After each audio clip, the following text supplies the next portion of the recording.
it is iced coffee time, so you know where I'll be, just right next to my espresso machine.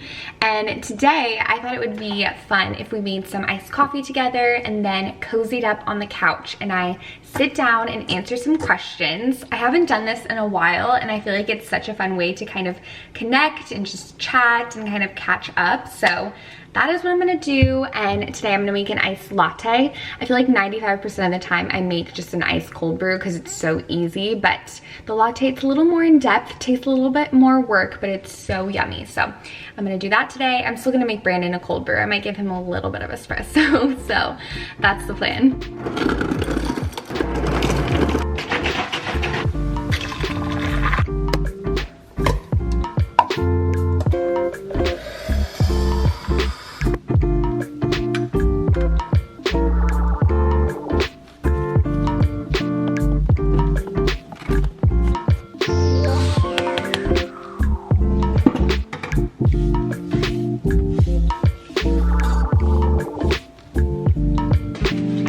Always making a mess at iced coffee time, no matter what kind I make.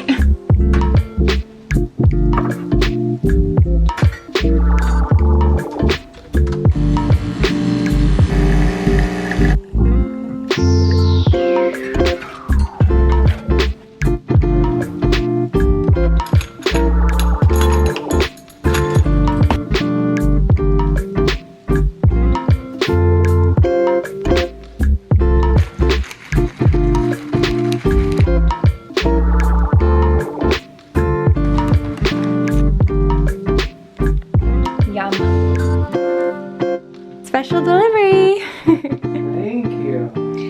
All right, let's cozy on up. If you'd like to grab a beverage yourself and just get all settled in with me and we can chat. So I wrote down a list of questions on this little notepad. So I have 12 questions here, and I feel like whenever I do Q&A videos, I'm so rambly and I spend like 10 minutes on each question. So I'm gonna try to kind of, you know, stay on task and not go on a million different tangents, but no promises. Who knows what'll happen. Okay, so number one, the first question, the question of the day. Okay, when I posted this question and just asking for questions, seriously, 99% of the questions were about babies and having kids. Do we want to start a family? How many kids do we want? You know, just wondering the timeline and everything. I feel like since we got a dog, people are like, oh, okay, now they're definitely gonna have a baby next, because that's just like, you know, the storybook, you know, kind of timeline, the classic timeline of what you do everything in. And we 100% want kids. Like, we're so excited for that. And I actually told like a few of my friends that having Palmer actually made me want kids more. Like, he actually has given me baby fever in a sense, because I've just felt so motherly towards him, and I feel like it's just been so rewarding, like training him and kind of raising him in a sense. It's just like very rewarding, and doing that with Brandon and seeing Brandon with Palmer is just like the sweetest thing ever. So it kind of has like given me more baby fever. And I would say our timeline is, ideally, of course you can't just like plan this perfectly. It's all up to God and God's timing, and you know, if you're able to get pregnant and everything, and who knows, we could get pregnant next month on accident, like who knows. So you really don't know for sure, but I feel like our ideal timeline would be like in a year or 2 years to start having kids. Mainly, honestly, because I just kind of want to experience this season a bit more. It's been so special for us to have so much freedom. I mean, even getting Palmer, like, it has been such a big adjustment, which I'll answer a bit more of that in a question later. But we have so like little responsibility right now, and when you have a kid and a baby, like, your whole life changes, and it is such a huge lifestyle adjustment. Getting a dog is one thing, but having babies and starting like your human, expanding your human family is like a whole other ballgame. So I would like to kind of soak up this season a bit more and travel more. We definitely like would love to do a few more big trips, like overseas and stuff before having kids, but who knows when we'll even be able to do that with everything with the pandemic. So that kind of like has changed things a bit, because we have family that would be open to watching our baby if we wanted to go on a trip, but I feel like I couldn't just fully relax or enjoy myself knowing that I'm not with my baby, or even taking a baby overseas. That's like a whole different ordeal. So that's a long-winded answer, but basically, yes, we want kids. We're so excited for that and so looking forward to that, but also we're really just soaking up this season and really enjoying just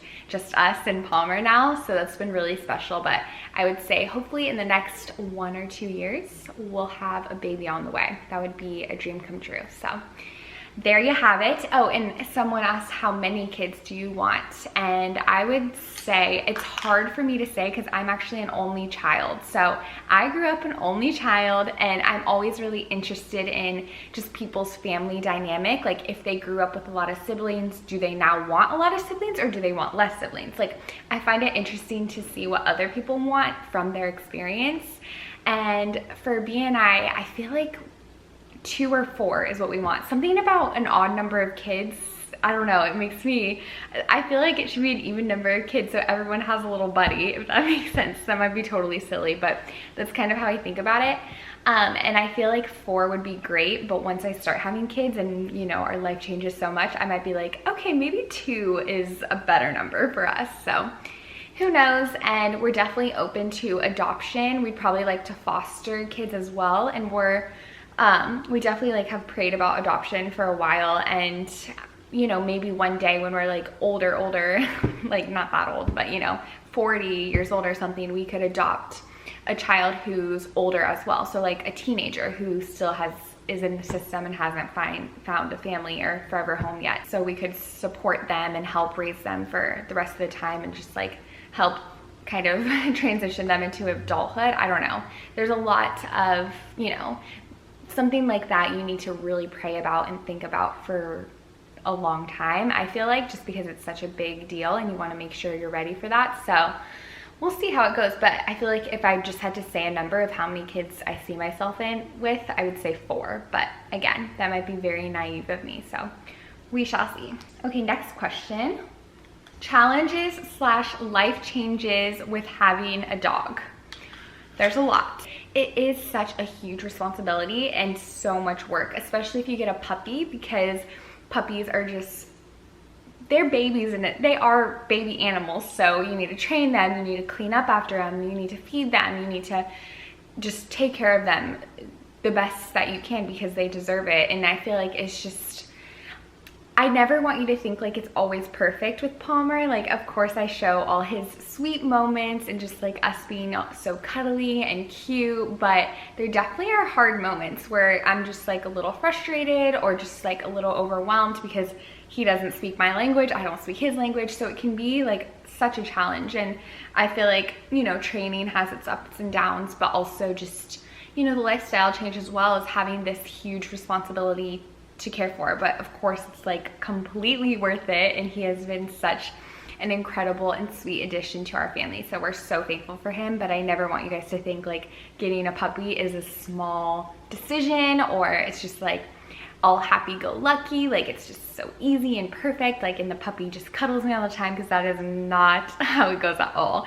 He just wants to play 24/7, so it takes a lot of energy, and he just wants to teethe right now. So it's a lot, but so worth it. So if you're thinking about it, definitely pray about it and do your research before getting a dog. But I'm through and through a dog person, so I always think there's such a happy addition to your life and your family. Hi, it's a couple hours after I started filming this, or after I finished filming this Q&A. I'm still sipping on my coffee, barely. But I forgot to answer one big question that I actually got quite a bit. I totally just skipped over it, but I wanted to talk about it, so here I am. I'm just gonna insert this in the Q&A. I can't believe I forgot to talk about this. Crazy. But the question is, do you still work for Disney and do you miss working for Disney? So if you don't know, I worked for the Walt Disney Company for 5 years. So I first started working there when I was 17 years old. I was a character performer. So basically that means I played the role of a few different characters in Walt Disney World. So I was, okay, it's gonna sound silly, but for the character integrity, because at Disney, they take the characters very seriously, which is cute, of course, but you know, they don't want you to ever say, oh, I was Cinderella, or oh, I was Pooh Bear, because you weren't Pooh Bear. Pooh Bear's Pooh Bear, you know what I mean? So I was friends with Anna from Frozen and Rapunzel from Tangled and Chip and Dale and Pooh Bear, and that's pretty much it. But it was super fun, and I did that all throughout college. I was seasonal, so I would just come and do it. I only had to work 150 hours per year, so I would come and do it on weekends and over holidays and stuff like that, and it was pretty obtainable, so I had so much fun with that. And then once I graduated from college, I actually worked with the talent acquisition marketing team, and I was a social media and communications intern, and I loved it. I worked full-time as an intern, and then once my internship ended, they allowed me to go part-time because I was doing YouTube and it was starting to really take up a lot of time, and I was a bit too stressed with working full-time and doing YouTube full-time. So I went part-time, and I would work about like 30 hours a week, and then as months went by, I would work less and less. I would keep telling my manager like, hi, I would love, like, I still love this job. I love to support you all. I love my work, but I also like love creating YouTube videos as well, and I'd like to lessen my hours. And they were always so flexible and so supportive, and I'm just so thankful for that.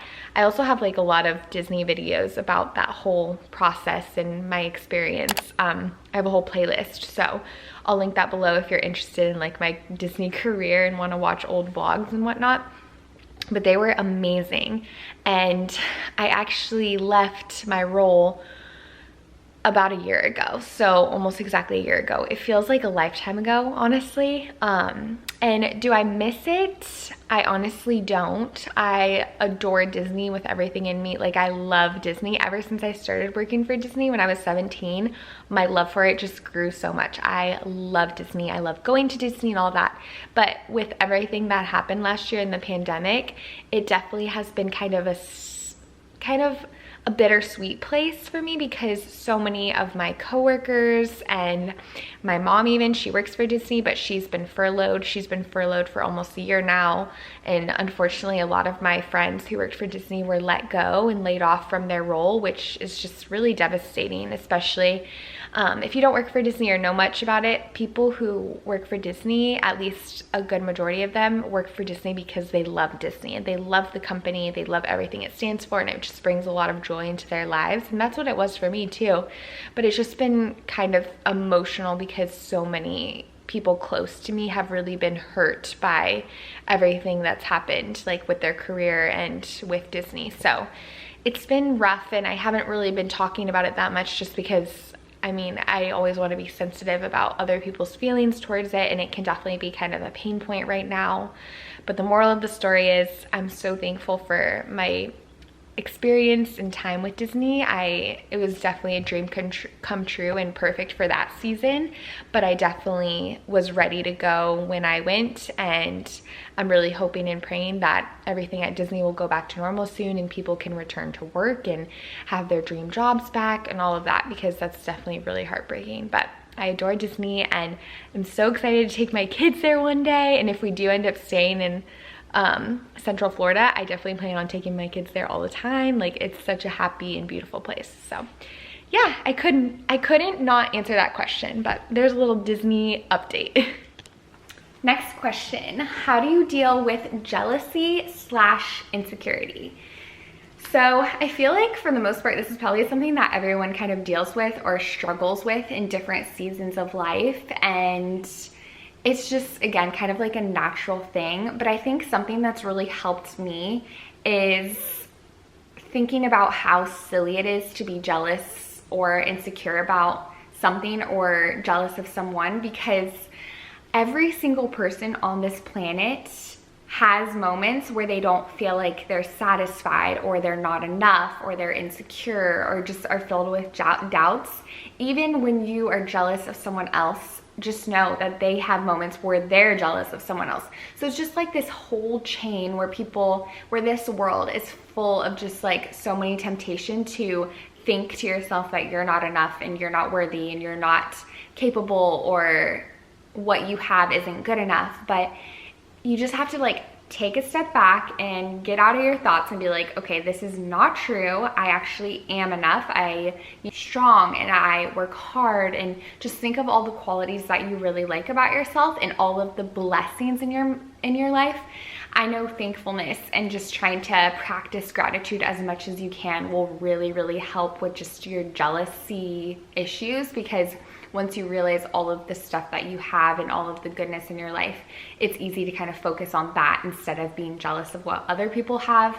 And for me, I believe in God, and I believe in the gospel, and I feel like in the Bible there's so many circumstances that talks about this and talks about jealousy and insecurities. And I feel like for me, when I start to have those thoughts of feeling insecure or envious of someone, I think to myself, wait a second, like, this is the devil trying to get in my brain, trying to steal my joy, trying to take over my thoughts.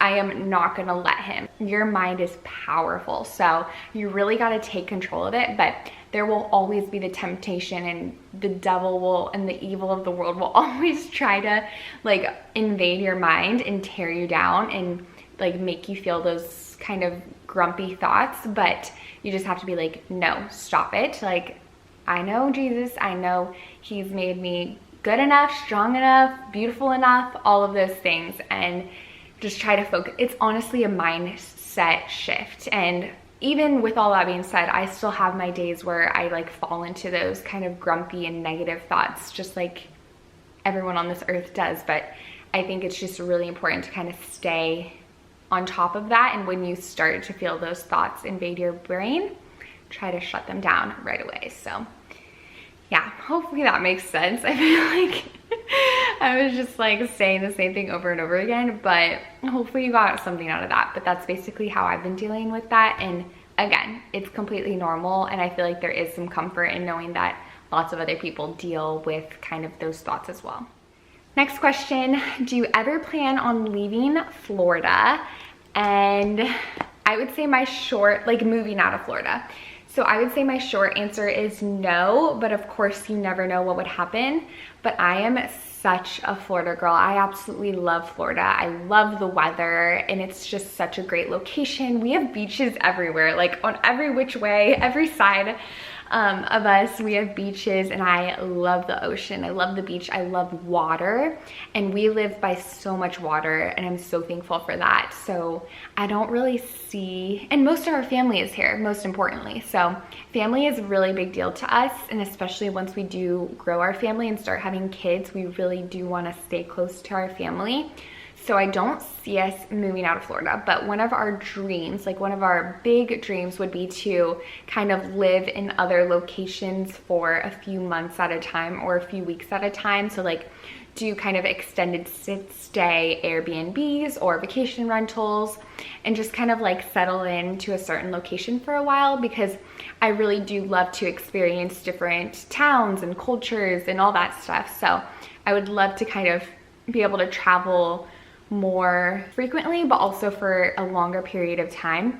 But I do see ourselves always having like a home base in Florida near our family. So that's what I'm thinking. But of course, you never know what could happen with jobs, with work, with life, the world, who knows. But if we move anywhere, it's gotta be warm. It's gotta be sunny, because that just boosts my mood so much.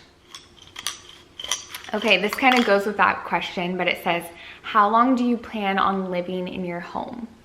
So again, it's like, I really don't know we are absolutely loving our home, and it's been so fun to add little touches and just make it really feel so cozy. And we still have so many projects that we want to work on. So I think once we finally finish all the projects will probably take a few years, and then we'll probably be ready to move.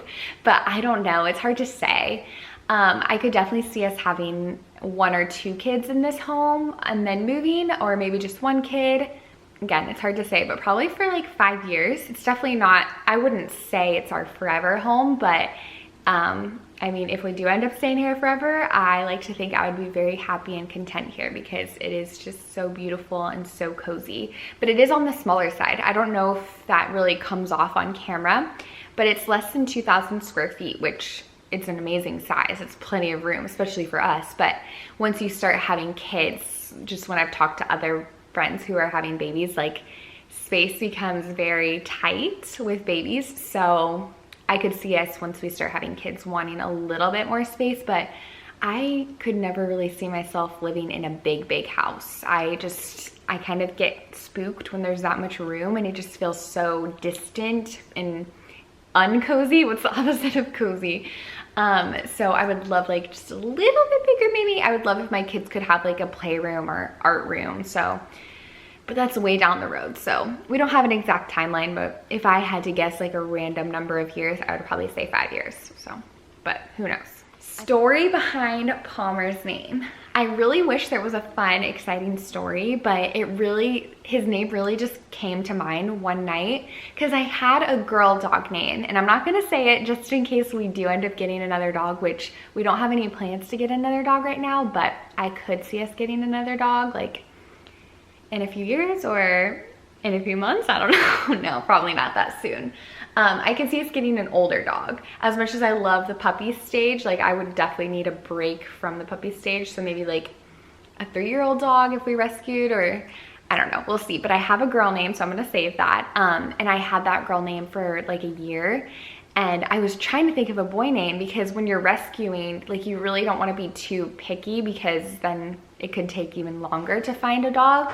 And I was never against boy dogs, but I had never had a boy dog in the past. I've only had girl dogs growing up. So I just wasn't thinking of the boy names. But then one night, I don't even know what triggered the name, but I just thought of, oh, Palmer's a cute name. Like I've definitely heard of the name before, you know, like Arnold Palmer, the golfer, the sweet tea and lemonade guy. He made that drink. I thought of that, but I loved it because it reminds me of the palm trees in Florida. So I like to say he is named after the palm trees, Palmer, and it's so cute because whenever we're trying to get him to settle down and like calm down, we say, okay, we need a calmer Palmer. It's just so sweet. And I call him Pom Pom a lot. So that's his little nickname among many other random nicknames I call him throughout the day. Next question, do you drink alcohol? No, just iced coffee and kombucha.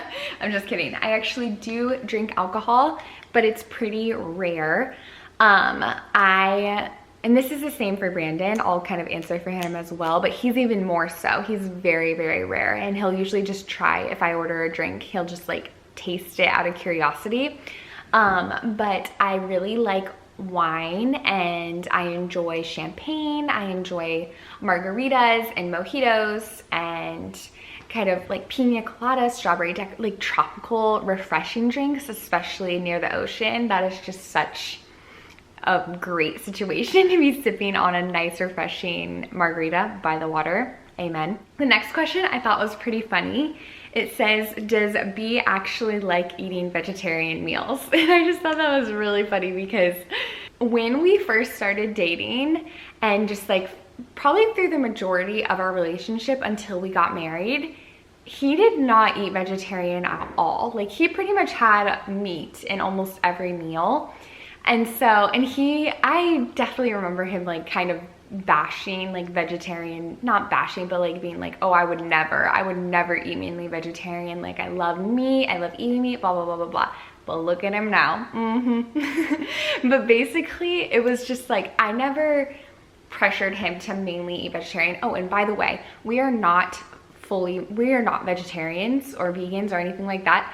We just mainly eat vegetarian. So I would say 90% of our meals throughout our life are vegetarian. The only meat I cook is chicken and salmon, and I only recently started cooking chicken and salmon. So it's probably been like 3 months since I started cooking it.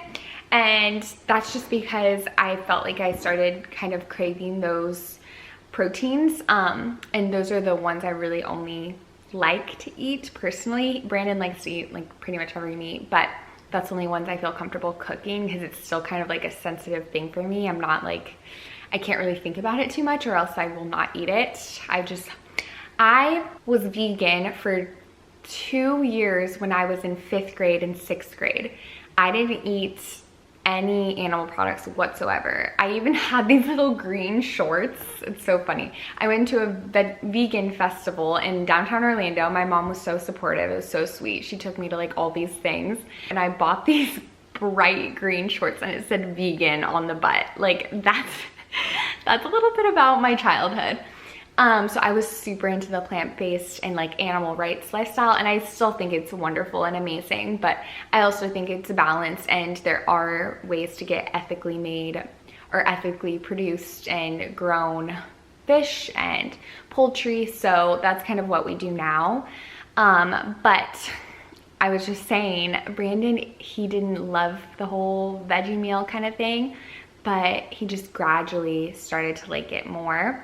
And he did some research as well, and we just feel our best personally when we're mainly eating plant-based, and we just make sure we get our protein in other ways. And like I said, if we feel like our body needs some salmon or chicken, like we will have it, and I will cook it every once in a while. But for the most part, that's just what we like. It's not like we're forcing ourselves to do this diet or anything. It's just kind of what we're drawn to and what our body feels good when it's fueled on that kind of food. So hope that makes sense. But yeah, he doesn't complain about it at all, and he actually just loves when I cook for him. He's very thankful when I cook for him, so I am thankful that he's thankful. That makes me want to cook for him more because he shows gratitude and doesn't complain about the meals or anything. When will your next trip be? And I really don't know. We haven't been on a plane since last February. The February before that, because last February was only a couple months ago, February 2020. And I miss it so much. I miss traveling so much. That was like a big part of our first year of marriage. We went on so many trips, which I'm so thankful we did that. We've made memories that we talk about pretty much every single day. We just love to look back on that kind of thing. So I would love to start planning a trip, but it's really hard to tell like when things are gonna be back to normal and when, you know, it'll be safe and enjoyable to travel. So we haven't really made plans to yet. I'd love to know what your status is, where you live, like how you feel about travel, if you're planning on going anywhere, or how long do you think it'll be before you go anywhere. I'm interested to see what's on your guys' mind, because it's been kind of crazy to see, like, even just in different states in the United States, there's been such a contrast of like activity and what people are doing like in their local area and what's allowed. So it's really kind of crazy, but hopefully maybe this summer we'll be able to go somewhere. But again, it's kind of, I feel like we do a last minute kind of thing and not book something too far in advance, just because you never know how things can change. So we'll see. Okay, and then the last question is, have friendships changed after being married? And for me, it's a little tricky because I was with Brandon for so long. We were dating for 7 years before we got married. So we've been together for a long time. And I mean, even after we started dating, friendships definitely did change because he became kind of a big priority. And I definitely don't think it's great to just ditch all your friends after you start dating someone at all. I think it's really important to maintain those, you know, female relationships or just friendships as well. But once we started dating, I actually went through a really rough patch of life. I just was dealing with a lot of family stuff and like really painful things. And he was just like, literally, I say this all the time, but he was an angel sent from above, because he was so, like, he said everything I needed to hear, and he brought me back to Jesus and would like send me scripture and just support me so well during that really rough time when unfortunately like the friendships I had, they weren't in the place to do that for me. But Brandon was really able to kind of be such a positive influence on me in such a kind of like crucial time where I could have really fallen down an ugly path for my life because it was such a painful time. So yeah, it definitely was like, I did kind of lose touch with some of my friends at the time, but honestly, it's kind of like a blessing in disguise because again, they weren't really necessarily in the place to kind of be there for me how he was able to, in such a positive influence. So I think friendships definitely do change after you get married though, because this is your person. And honestly, I feel like they should, in a sense. Like, I feel like, you know, your husband or wife should be your top priority so that you're able to really develop your family and your team, because just having that relationship so strong and at the core of your life is like so important in my opinion. And again, I feel like having other friendships is also very important, but they'll never be on the same level, at least in my opinion, in my life. And that's just what's been great for me. And it's also been interesting too, just friendships in general, because everyone kind of craves different sort of friendships, I feel like. And for me, I feel like maybe because I was an only child maybe, but I am a very like independent friend. So I like could talk to someone once a month and like feel very satisfied in that kind of friendship and like, oh yeah, we're still good friends. Like, I don't need to talk to my friends every single day to feel like I'm close to them or feel like I have friends. Like, that's just kind of how my personality is, and I'm just very independent. Again, I think because I was an only child and I just was raised to be independent, so I don't need to kind of touch base so much. And you know, obviously I live with Brandon, so he's my best friend and we do everything together pretty much. But I also like to make time for those female friendships as well, because they kind of satisfy a different part of your heart than your like romantic relationship with your spouse will, if that makes sense. But friendships can be tricky, so don't be too hard on yourself. And I feel like the biggest thing in friendships, relationships, just the biggest piece of advice I've ever gotten, and just the biggest piece of advice I want to give you, is to eliminate expectations for people, especially unrealistic expectations or just expectations that are not healthy or that they would never even know about. Because again, everyone has different ways to love on each other, communicate, and different values. So I feel like just being an understanding friend is so important, and just not holding grudges or being bitter towards other people because they don't react or kind of communicate with you the way you would expect or the way you react. Because I feel like that has just been so eye-opening for me, is, you know, when you are kind of growing in friendships and just going through different phases of life, just not expecting people to always do what you think they will. Hopefully that makes sense, but that's been really beneficial for my relationships across the board. But that's the last question. Hopefully I didn't ramble too much, but thank you guys so much for watching and spending time with me and making some iced coffee with me. I barely drink any because I've been just talking my mouth off, but it's yummy. So I'm going to kind of hydrate after all of that. But thank you guys so much again for watching. I love you all and cannot wait to see you super soon. Bye.